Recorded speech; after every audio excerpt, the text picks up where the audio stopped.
have any idea you almost lost your life? We'll become the Twin Wanderers. We'll fight injustice and help the weak together.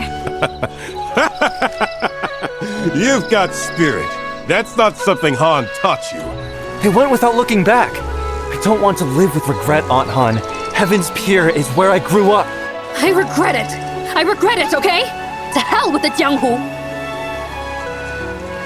Has 16 years gone by that fast?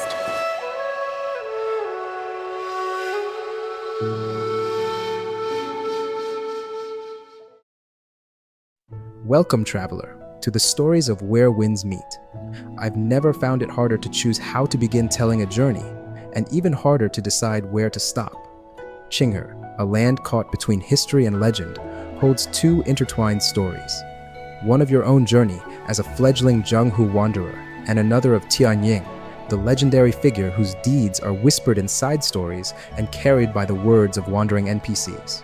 Nestled between the 16 prefectures of Yangyun and the central territories ruled by the later Zhou dynasty, Qinghe has long been a crossroads of conflict.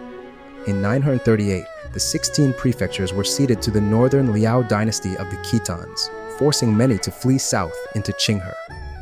As a middle region, it has witnessed countless raids, battles, and the rise and fall of dynasties, a land forged by conflict and the footsteps of those brave enough to walk the Jianghu. Your journey begins in peace, as the young master of the Blissful Retreat Inn, though even you do not know your true origin. You were taken in as an infant by Uncle Jiangyan, raised beneath his quiet guidance, and cared for by Aunt Han Xiangxun, the inn's owner and your adopted mother. 3 years ago, Uncle John left the inn in secret after receiving a mysterious letter. A letter to Uncle Jiang? From someone named Wei? The letter spoke of the dream puppet calamity. A zombie-like plague was spreading in the Jiangnan kingdom, also known as Southern Tang. The man who sent the letter was later revealed to be Wei Daoji. The prime minister of the later Zhou dynasty requested Uncle John to travel to Southern Tang to assist Tian Ying. Since that day, no word of him has returned.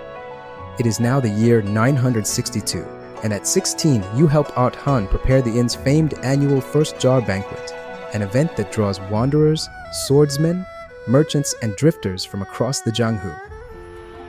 Blissful Retreat is renowned for its legendary wine, Parting Tears, a brew so exquisite even the immortals would struggle to find its equal.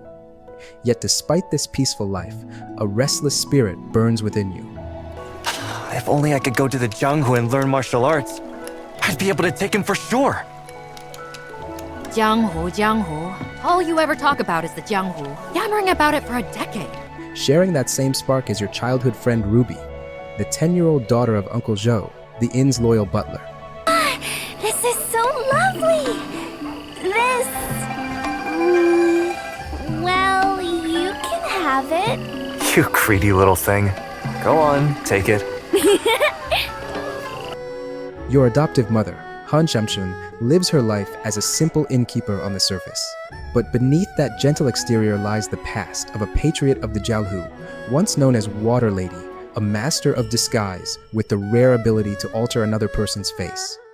You all seem to know me. Is it because you know Aunt Han? It is. Of course the Water Lady hasn't told you. You should ask her yourself someday. She was not only skilled in martial arts but also trained as a physician, working alongside her trusted companion Unfaded Tian, a woman who always disguised herself as a man while running a modest clinic in town. Together, the two of them operate a hidden secret chamber beneath the Blissful Retreat, offering face-changing services that bring in vast amounts of gold. But this business is not merely for wealth. It is tied to an operation that began more than 10 years ago. The underground chamber was originally a resistance hideout, a gathering place for patriots of Qinghe, heroes and martial artists who devoted their lives to reclaiming their ancestral lands lost to the Khitans. Ancient manuals and forbidden martial techniques still rest on the stone shelves, remnants of those turbulent years. To become spies capable of infiltrating enemy territory, many of these heroes voluntarily changed their appearance, abandoning their former names, faces, and even identities. What's there to fear? For the sake of reclaiming the 16 prefectures, I don't fear death. let alone losing my face. I fear not death, much less a mere face. How much longer must we wait? How much longer can we wait? Can't go out. Can't go back. But not all transformations were successful. Some underwent flawed procedures, leaving their faces twisted or unstable. Rather than risk exposing the entire network, they chose to hide underground indefinitely, preserving the Resistance's greatest secret with their silence. When you descend into this hidden chamber for the first time, you see them, figures wrapped entirely in bandages, lingering in the dim light like ghosts between life and duty. A few even recognize you, meaning they were once ordinary people of Qinghe before sacrificing everything. They have remained here for years, waiting for the day their homeland is reclaimed. Among the items safeguarded in the chamber is a secret list, the true identities of every spy whose face has been altered, a document so dangerous that even the slightest leak could bring disaster upon countless lives. It is this list that draws enemies to Blissful Retreat, those who seek to uncover, capture, or silence Aunt Han and everyone connected to her.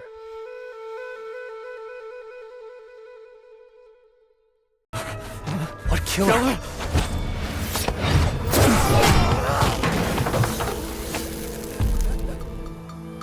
At this time, you encounter the Jianghu wanderer everyone in Qinghe has been whispering about, the man known as Killerblade Yi Dao. He has come looking for Aunt Han. From the beginning, you distrust him. A stranger searching for your adopted mother is rarely a good sign. So you try every trick you can think of to mislead him, to prevent him from finding her. But you are still a fresh-faced novice in the Jianghu, while he is a seasoned predator. Your misdirection only amuses him. So this is Han Xiangxun's room. It's you!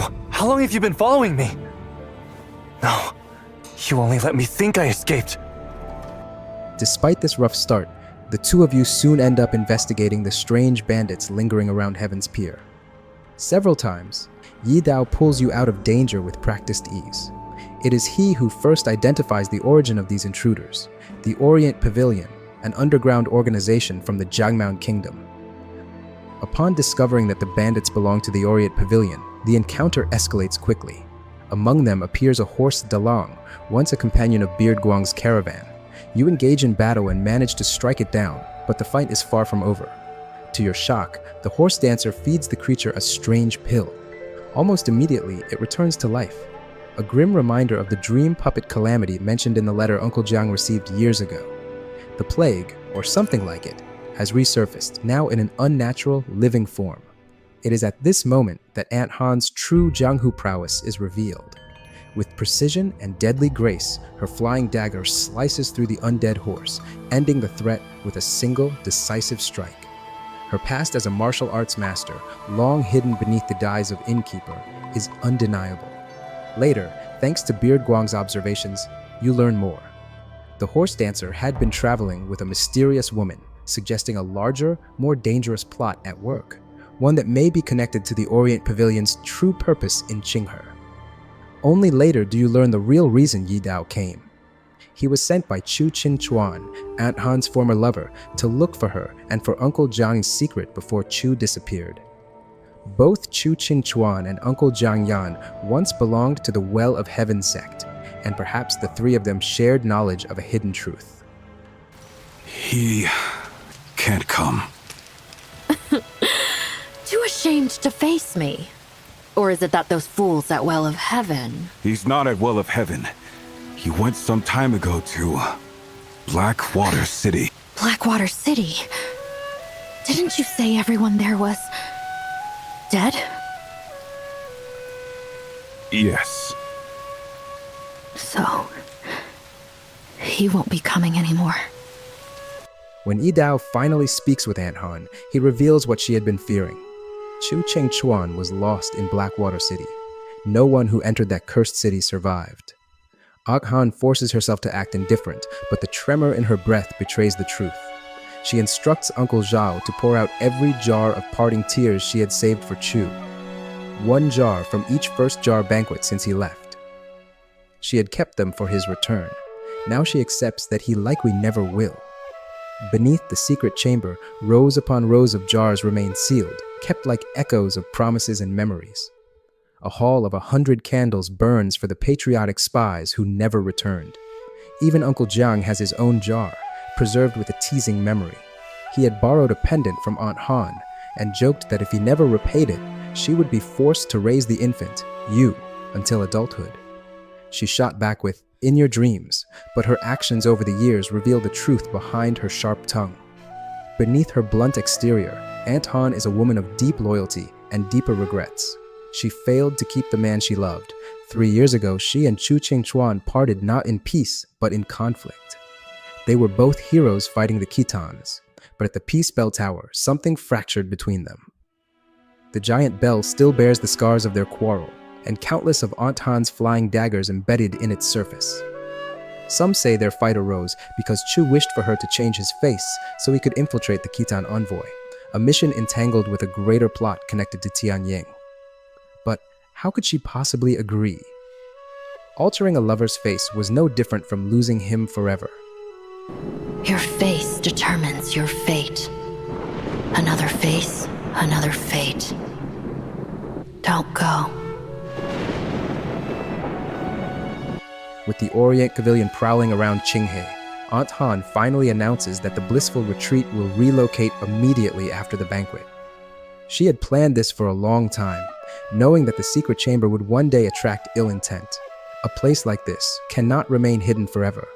Yet she delayed, because some part of her still hoped that those who left in the past might one day return. You follow the ways of the Jianghu, you will end up dying in the Jianghu. Do you want to be like him, without even a proper grave? They died without a single regret. They went without looking back.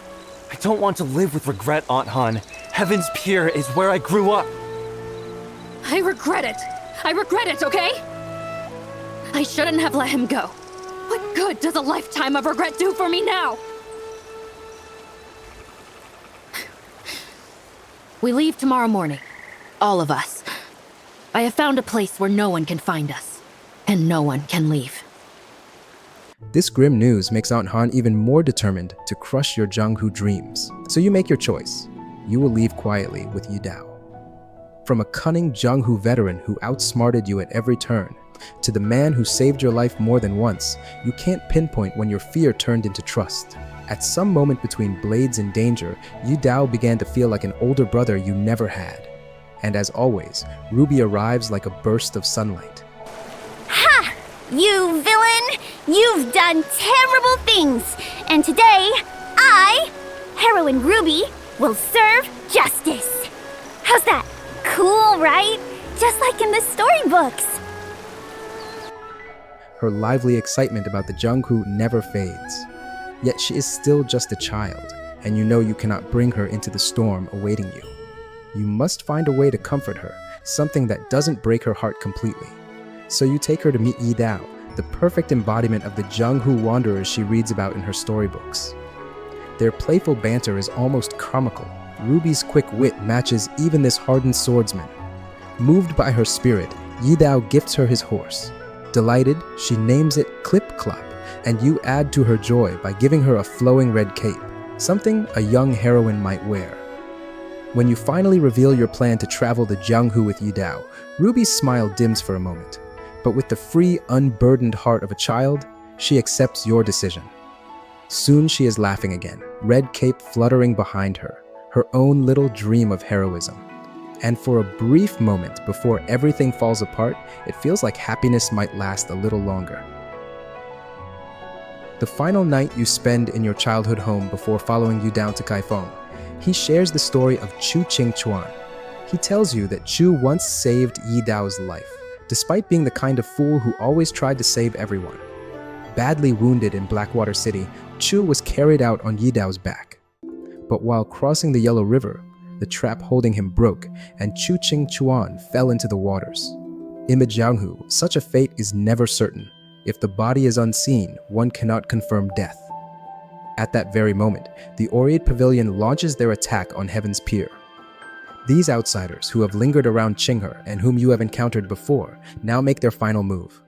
Their target is nothing less than Aunt Han's secret list of spies.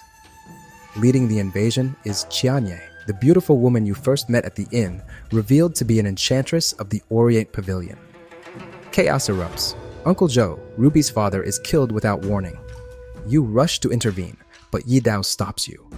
A veteran of countless battles, he knows well that your lack of martial arts skill would make any attempt at heroism suicide. Yet your determination reminds him of Qingquan.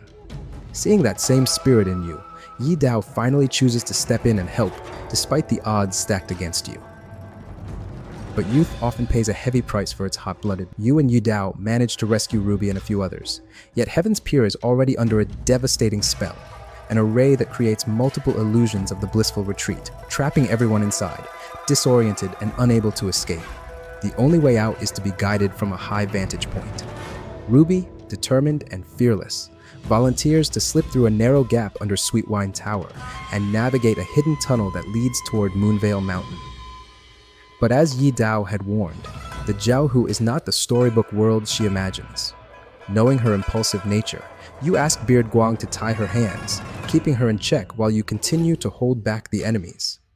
Suddenly, a flash of familiar red cape catches your eye atop Moonveil Mountain. Ruby has broken free and is following her plan. Her boundless courage mirrors your own, but her heroism is reckless. The signal she inadvertently gives is also visible to the enemy. A rain of arrows rains down on the red cape. First volley of arrows pushed the red cape down, but just as quickly it rose again. Ruby! Hold up while you can. But who will even care?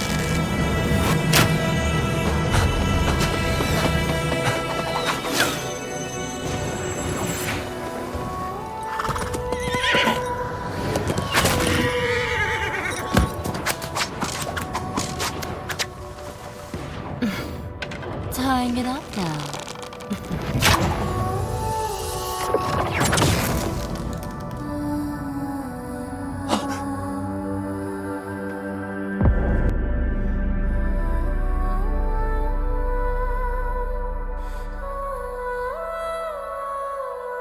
You charge toward her, but Qianye steps into your path.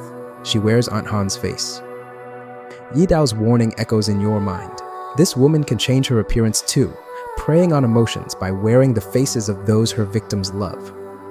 Caught in her illusion, you see two forms, one showing her true face, the other bearing Aunt Han's features, yet carrying the frame of a man, hinting at a secret tied to Aunt Han's long-dead twin brother. There's a reason why Aunt Han went to visit her brother's grave right after first meeting Qianye. Incense and spirit money? Is Aunt Han visiting her brother's grave again? Aunt Han, here to see your little brother again? We are leaving soon. So, I want to spend a little more time with him. You and Yi Dao carve through wave after wave of Aureate Pavilion fighters, but more spill from Qianye's portal.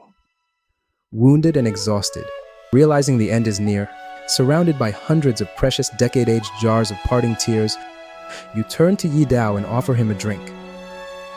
A final toast of brotherhood, of wandering souls, and of farewell.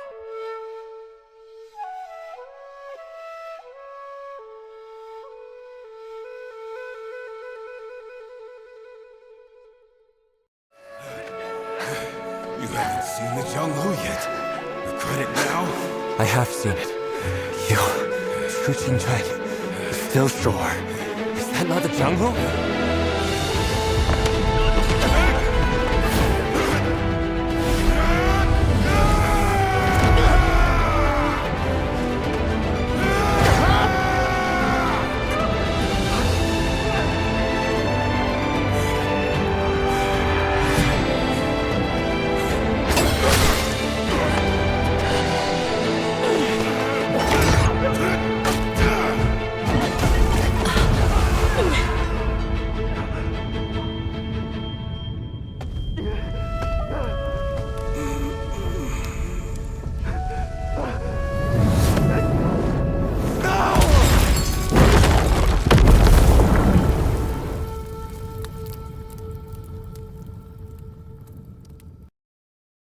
Your childhood, your beloved home, your friends, All of it slipped away that day, gone with the parting tears.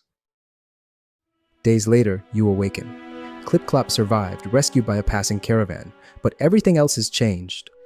You make your way to Yi Dao's grave, the soil still fresh. Across Heaven's Pier, survivors mourn their loved ones, tending wounds that cut far deeper than flesh.